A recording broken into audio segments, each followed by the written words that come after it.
TDS. So you will only get 108 rupees. The 10 rupees will already be deposited with the government. So the government is essentially playing on the float. So they get 10 bucks every month, interest free for a year.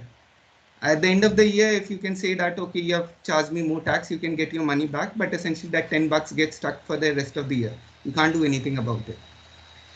The second thing that happens is with regard to GST is that if you don't want to have do practically what happens is most traditional businesses, they have two sets of books, and while it may seem bit of illegality or as a tools of tax avoidance, it's also a practical constraint, because what happens is, let's say I rendered the service, the law requires me to issue an invoice when I render the service.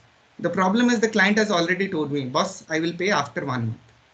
And he's not going to pay even after a month. He might pay after 45 days, 60 days. If I issue invoice today, then I need to pay that 18 rupees GST component today itself at the end of this month within the next 15, 20 days.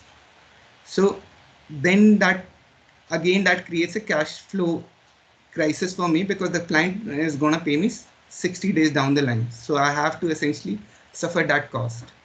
So I'm not sure how much you can relate to it, because these are mostly commercial constraints, and if somebody had told me something like this, I would be more like, तेरे को 50 का 100 में, that's how you're doing it, so you have 50 bucks buffer. You don't really think in those terms, when are you getting those 50 bucks.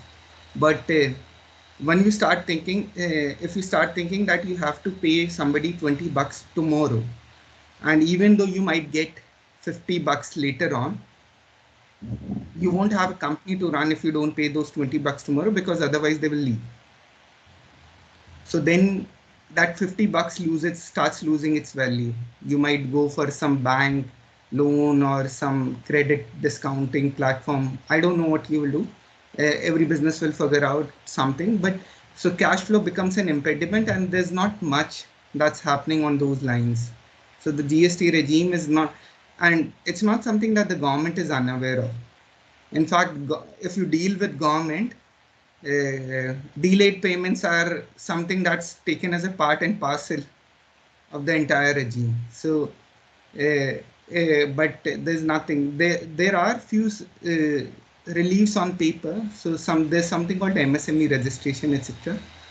So if you do get one, then the businesses are legally required to essentially say that we haven't paid this MSME vendor on time, etc. And you also have some recourses available where you get a nice interest if they default, etc. if you go for that litigation. But see, what happens is, practically, just because of a delayed payment, you wouldn't take your client to the council, because then you lose your business in perpetuity. Ideally, what you would want is that these filings, the government already has access to data through ROC, through GST, through income tax.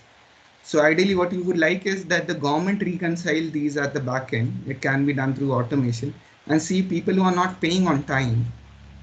If they start enforcing that, automatically the business narrative will change without you having to displease your clients. So there are some of these kind of challenges, but from what I read on the internet through a few papers, these kind of concerns are not really done at an academic level. There's much scope through quantitative studies also, but there's hardly any academic discourse, at least whatever I was able to find. So I've tried to highlight and flag some of those issues in the article. So not really a very traditional academic inquiry, but that's something that I thought might have some relevance over here. Thanks, Mohit. This was actually very relatable, to some extent. So, the GST notice that you were talking about, I think, so I've had clients and clients related to me, um, you know, sitting out of Gurgaon who've received the same, notices revoking the GST registration. Just I, in my case, the reason was mentioned, and I've had situations wherein the reason also was not mentioned, and just making trips to the department, we get to know that the returns are not filed. Now looking at the records and everything, because practically everything is online, even they get to know that all the returns were filed in time. So even then licenses were removed. So we've had same situations, and yeah, I think I relate to what you said, because then it becomes very difficult to manage business because you do not have a license for that particular point in yeah, time then. And yeah. it's just yeah, I think I can relate to They that. wouldn't even commit to a deadline that we will get this order passed by that time frame. And what you said about earlier, so I have faced that. I had to file a written complaint in Panchkula, the main office, because every month at one point we were getting through the CGST office that you haven't filed your 3B, even though it was filed. So every Yeah, month yeah, I would go back to the office, get it rectified, and the biggest problem was that even they could check it in their record, but for some reason exactly. there was some bug at their end. So you are unnecessarily making all these hassle term trips. And the thing is, at the very start, when so we were bootstrapped, so it's not like you have like insane amount of funds, etc. You can just send people away. So a lot of time it's just you running from post to pillar, and it can be a bit of a nuisance because you don't expect your time to be spent on these things when you are trying to just make sure that the business survives.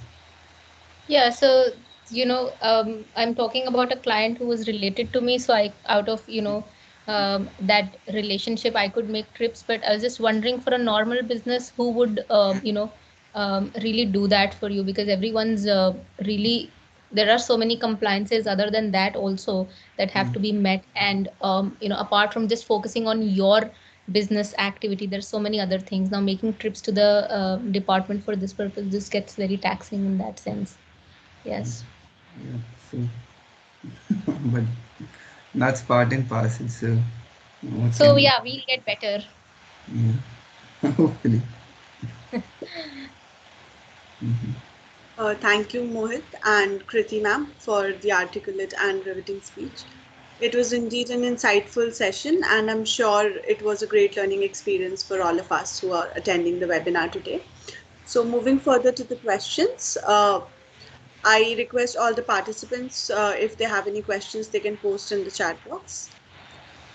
So the first question for today is, so what are the concerns that the government should keep in mind to devise a good tax decision, as to uh, as to maintain a healthy balance between revenue collection and ease of doing business for the SSE?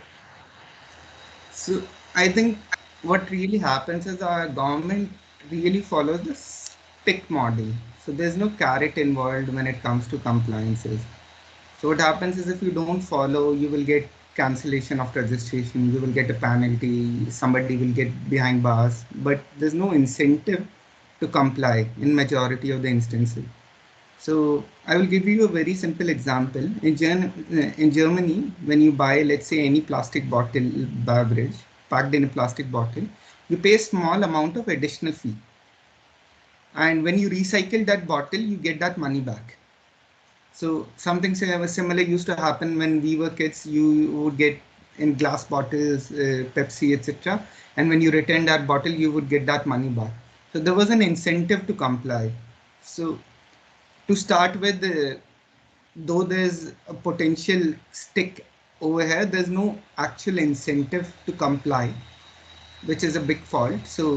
Uh, so you can have multiple incentive. Let's say get preferred access in government tenders, etc. People who are compliant with laws, etc.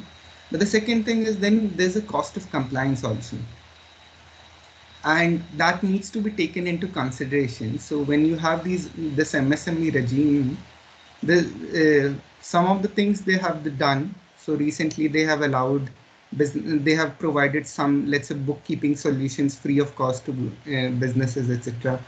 And they have done couple of other things also, but more or less the cost of compliance needs to be reduced. I need not outsource some very basic trivial functions just because it's too complex to do it at my end. So for example, if I have to deposit TDS return today, the exercise is so cumbersome that I would rather just ask my CA to do it, who would charge me a small fee. So now at this point, these fees are very standardized and we don't care much. But as a small business, when you just start, these costs start adding up.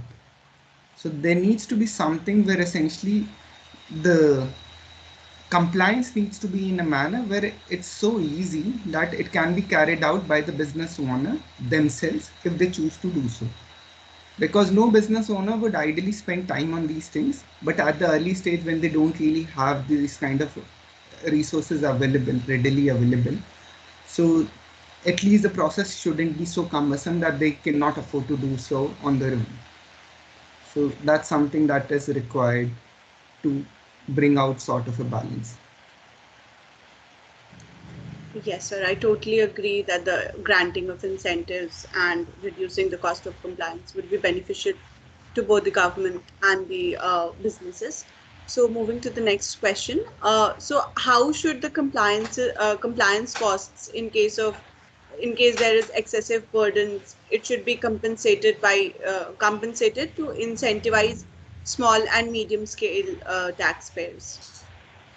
So recently, India had come up with the intellectual property promotion policy, IPR policy, sometime back. One of the things that they did was that they started providing, if you wanted to, if you are a new business owner, and so what they did was that they provided you with free legal advice for filing of trademarks, patents, etc. And so the cost of compliance sort of become zero. Now, the thing is that if you are, as a business owner, if you are filing taxes, so it can be sort of an investment through government where essentially you can provide tax tax professionals advice free of cost or at a very subsidized pricing, because it's a way of government's investment into these businesses as and when they mature and they reach that particular scale. The tax returns would be much more consumerate, and these businesses would have much more time to focus more on their growth rather than these trivial concerns.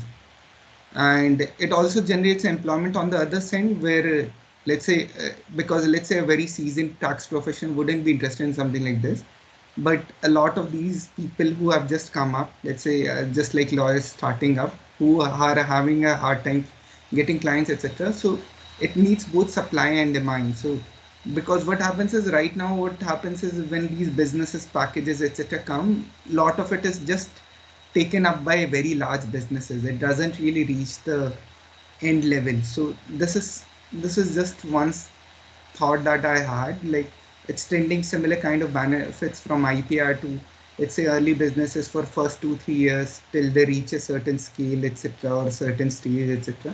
That would be ideal so that they don't get overburdened with these compliances, and there's also an effort to make sure that they remain compliant with the law. Thank you for the answer, sir. So the next question is, what practical steps should the tax department further undertake to simplify the registration process for taxation purposes? So I don't think a lot of effort is required at this one. What primarily we require is that a small, let's say, even text or few flowcharts explaining the entire process from start to end, maybe in form of video in regional languages, will make it even more palatable. And also a small focus on some of the common objections that they are providing on a day-to-day basis.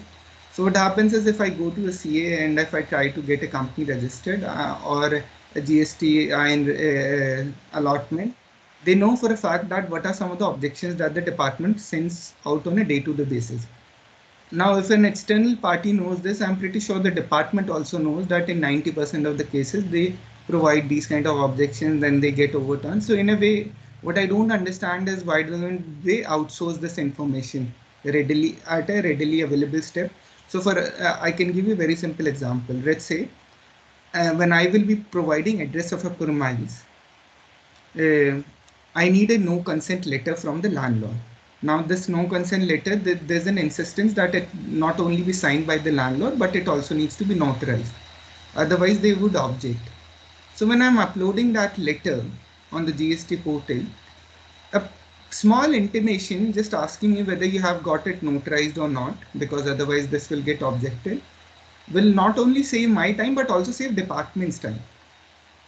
right? Because then they don't have to during scrutiny object it and then take a look at it again and then approve it, etc. So these kind of things can be avoided. So just it's more of a small amount of information sharing and bit of a UI UX issue. It's not something that requires a complete overhaul of the process. Otherwise, the at least the GST registration is completely online, quite intuitive, etc. But there are these few snags here and there, which, if resolved, can make the process much more accessible. Yes, agreed. The next question that we have is, should the rule with respect to the display of registered place for digital companies be relaxed? Maybe a decade back, this was a bit of a requirement, but now that when you have Aadhaar-based KYC and all these assimilation of multiple digital identities into one, so you have something called CKYC now, centralized Know Your Customer CKYC registry. So where essentially they have linked all your multiple government identities into one. Tracking an individual is not that difficult anymore, right? If they want to be part of the formal system, they want to pay taxes, they want to open a bank account, etc. All that can be collated and tracked at one single place. So now that you have access to these places, uh, uh, I don't really see the requirement of something like this, because as long as you have access to who the stakeholders are in the business, you can always track them, right?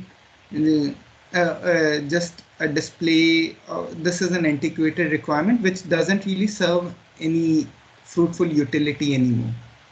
So because you already have a similar kind, so disclosure needs to be made when you will issue an invoice. So if this business is doing something, they will issue an invoice at some point. So all the relevant details are readily available there. And at the time of registration, the government already ensures that they have access to the stakeholders involved in the business. So I just see it as an antiquated requirement. I don't really see, not just for digital companies, I don't see why this is required anymore, even for larger or other sort of businesses.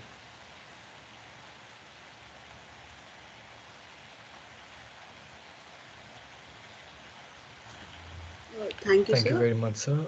I will go ahead. Thank you, Supriya. I will now go ahead with the rest of the questions for this evening. My first question being, how, if at all, the presumptive taxation for small business owners under the direct tax regime assisted these taxpayers in reducing compliance burden? Mhm. So what happens is, okay, so I will tell you what really happened. And have you guys attended campus physically, or has it been the entire digital online campus for you guys so far? It's been digital so far. Okay, so yeah. So when I used to be at campus, there were these convenience stores, etc. So what we had was something called a khata. Okay, you wouldn't pay the guy every time you would go. Okay, you would grab whatever you need and beer likh lo, just write it down, etc. Right? There's no formalized ledger, etc. In his notebook, he will just note it down. Mohit Yadav, 2 packet of milk, and done. Okay. At the end of the month, I would go to him. I would get the ledger clear, and next month we will start again. Okay. So what really happens is, at the grassroots level, the level of the bookkeeping is very fundamental, very traditional, very simple. It's not very nuanced, right?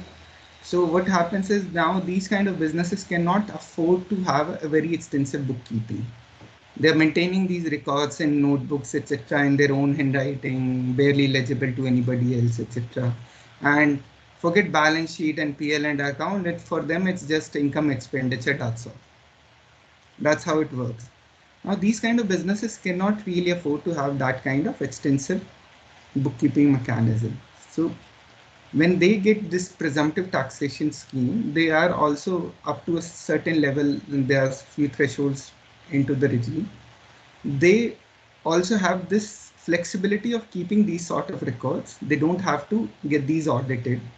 So if they don't have to get these audited to start with, they don't really have to maintain very extensive records. The law does not say that they don't have to maintain records, but there's no formalization of records that is required. If there is a scrutiny, they can even open up these kind of records to prove that this is sort of what the turnover that my business has, and this is sort of the tax liability that arises, and this is what I've been paying so far. And so the law presumes that for these businesses, most of the cost can be subsumed here and there. So instead of them getting to know, okay, I can charge my electricity as an expense. I can, if I went to the shop, went to the nearby market to get raw goods, then I could even charge my fuel expenses. The law does not require them to know all these technicalities, that these are businesses expenses that I can claim and these are what I cannot claim. The law simply asks them, okay, if you had a turnover of 100 rupees, you just pay 8 rupees taxes, 7 rupees taxes, whatever is the presumptive tax regime. So in that manner, how it works is that it makes it not only much more accessible, it substantially reduces the compliance burden because you don't really need to know a lot of stuff, a lot of jargon that goes at the back end. You just need to know, okay, at the end of the month, the bare khata that he used to make, okay, this is the amount of sale that I did, this is my tax liability. So that's why this regime makes it a lot more beneficial for a lot of business owners across the country. Right, sir. Right. Thank you very much. This definitely cleared a lot of practical aspects towards this. Now, you've already covered the issue of cash flow crunch in your explanation. In light of and in the same background, I have another question. What are the steps that the tax department can undertake to avoid the blockage of working capital for small business owners and taxpayers? I think this one requires a slight policy change, at least up to a certain level of if you're doing business. What they should allow is that GST needs to be payable at the receipt of funds from client rather than rendering of service or rendering of at the time of sale of goods. Because what happens is this is not, see, the underlying issue is that this is more of a cultural issue. So at some point you might have seen कि दूध वाला आया, newspaper वाला आया कि sir 1 month has passed pay me, and you are like salary कल आएगा या परसों आएगा, come on the weekend, ठीक है, so he will come 7 days later, 3 days later, then you would ask again, then you would pay him off. So it starts from there and it reaches at a stage where even PepsiCo will say that I will pay you T plus 30 days. So you raise the invoice today and our audit team will see this, our procurement department will approve it, and our finance team will finally sanction the note, etc. You will put on a what is called as a purchase order, then somebody will go through, there will be so many people. By the end of it, by the time it will get processed, it will take around 30 days. So because the cultural change cannot happen instantaneously, there needs to be some relaxation to take into account because it's a business reality. People don't get paid on time in this country. Very few people do. So once you get a job at a formalized institute, you will get your salary on 31st or 1st or whatever. But a lot of people will get their salaries paid on 7th or 8th. It's not just because the business owner doesn't want to pay on time, but because these vendors are paying him on, let's say, 3rd or 5th, etc., once that money arrives and so on and so forth. The problem is the smallest business gets stuck over here, one who cannot really afford this delay. So sometimes businesses die just because they are not getting paid on time. And it's not just small businesses. Real estate crises usually happen when these developers, etc., are not able to manage their cash flows. So they might have a very financially viable project, but because they don't have access to the capital, at some point they would halt it. By the time they resume it, the cost of goods will increase it substantially, and the project becomes unsustainable. So this is something that has happened at a very large scale recently also in Delhi, NCR, etc., where due to cash flow they stopped these, or due to litigation these projects were stopped, and now they have become unsustainable, and so on and so forth. So this is a very real issue, and so the government needs to make sure that you can only tax them when these businesses survive, right? So cash flow needs to be taken into consideration for small business owners, that you give them that ability that they pay taxes when they are in a position to do so. Asking government and essentially ensuring that we get paid on time, whether you get paid or not, is not really a prudent way to. And the only thing that happens is that it leads to duplicity. They will either go for PO sort of regime, put these invoices at a later point. If there's a formal mechanism, what they will do is that they will have different sets of books, etc. So it essentially leads to discordant behavior, which is not ideal. So something on those lines is required. Right, sir. Thank you for such a detailed explanation. Um, the last question from my side being, don't you think by digitalization and providing free cloud-based accounting solutions to businesses, the government aims to monitor all the data of the businesses, which is a major privacy concern? Apart from feasibility, there is also a very high price that they have to pay in this respect. Not really, because there's a small amount of fallacy involved over here. And that fallacy is that the business records are not already accessible. So what happens is right now you can go and check any Indian company or LLP's financials, very incisive details, how much money they have raised, from whom, at what valuation, etc. So this data is already readily available in public domain. And ours is not the only country to do it. In fact, we are slightly lagging behind. So if you go to UK, they have something called Company House, where this data is available in a machine readable format, in an API format. So you can even do large sort of data analysis. In India, it's very difficult to get this data. The government has made it public, but it's very cumbersome. The second thing is that even though for some sort of businesses, proprietorship and partnerships, etc., this is not available in public domain, but it's still accessible to the government in forms of their annual returns as well as their tax returns through their GST returns, etc. So the government already has access to this information.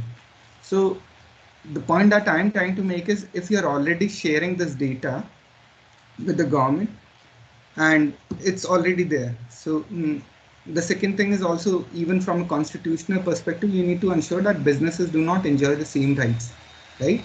Even commercial speech is not protected to the same extent as of an individual's free speech. So there's a distinction over here. Even the business right to privacy wouldn't be as much.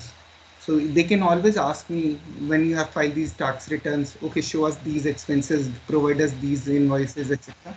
And I will have to provide them. That's a necessary part of it. So what you can rather go about it is, because it's already being done, there's no privacy implication that I can see from over here. What I would rather expect is that because you already have this data, you sort of have some obligation to make use of this data in a constructive manner that helps me, right? So when you have these multiple discordant views, why do you ask me to provide the same amount of information in 3 different manner to 3 different ministries? Why don't you just ease down the compliance, ask me to provide that information at one place, and the different government departments can take care of it? Similarly, why don't you use this data in a proactive manner and essentially help out businesses in a manner where it's possible? So just like as I said earlier, connecting back to one of the points where I said that if you have access to all these companies' financials, etc., GST also know who's doing the business with whom and of how much amount denominated, etc. You also have access of MSMEs, etc. You can ensure that MSMEs get paid on time by large businesses. So I would rather focus on the proactive way that the government can make use of this data, because the data is already there with the government. Right, so definitely. Although this is not a privacy issue, this is definitely adding to the existing compliance for small businesses. Plus, the government may also use this in a much more constructive manner. We also have a few questions and comments from our participants this evening. Although I'm not in a position to take all of them because of the time constraint, I'll take just one of them. Uh, why I'll go with the question. Why is the government discriminating the MSMEs seeking loans? One is able to provide security and the other not providing security. Differentiation in terms of rate of interest, CGC premium, bank. What is the government doing when loans are rejecting to entities without securities? Government loan policies are not happening in a real life. Honestly, I wouldn't make a comment primarily because this is not an area that I'm very acclimatized or I have a good understanding. And so I apologize, but if you can take some other questions because my views would be very uninformed on this. Yes, sir, definitely. Um, I'll There are certain comments, but not clear questions. So Mhm. I think we would end the section of question and answer over here, sir. Uh, Thank you very much for your detailed explanation of and your patient explanations. Over to you, Supriya. Thank you, Samir. Thank you so much, Mohit. I'm sure this has brought much more clarity on the topic dealing with all the practical aspects. I take this opportunity to thank Mohit and express my kind gratitude on behalf of CCIT for accepting our invitation to address the session. And we strongly look forward to having you again with us. Without failing to mention, I would also like to thank all the participants who have joined this session, without whom this webinar would not have been a success. And on behalf of CCIT, I assure you that we will continue to strive for knowledge, and in furtherance of the same, we have certain other upcoming webinars, and I request all of you to attend those as well. So we look forward to your continued participation and support. With that, I would like to bring this session to a close. Thank you. Have a good day. Thank you so Thank, much, Mohit. Thanks, thank you, Samir. everyone. Thank you for being there. Thank you for inviting me. Thank you so much. You can leave, right? Sure, yes. Okay. Yes, sir, Thank we you. can leave.